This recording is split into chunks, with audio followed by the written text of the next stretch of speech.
আসসালামু আলাইকুম রহমতুল্লাহি ওয়া বারাকাতুহু। আমার নাম মিজানুর রহমান ইরফান। আমি পঞ্চম শ্রেণীতে পড়ি। আমি আপনাদের সামনে একটি কবিতা আবৃত্তি করব। কবিতার নাম চাংড়ি পোতা। লিখেছেন অন্নদাস শঙ্কর রায়। যাচ্ছ কোথা চাংড়ি পোতা, কিসের জন্য নেমন্তন্ন?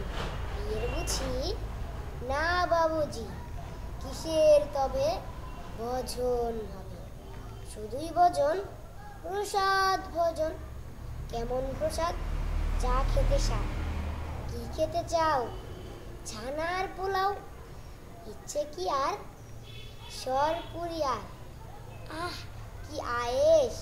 রাবড়ি পায়েস। এই কেবলই ক্ষীর কদলি। বাহ, কি ফলার! সবরি কলার। এবার থামো, ফজলি আমো।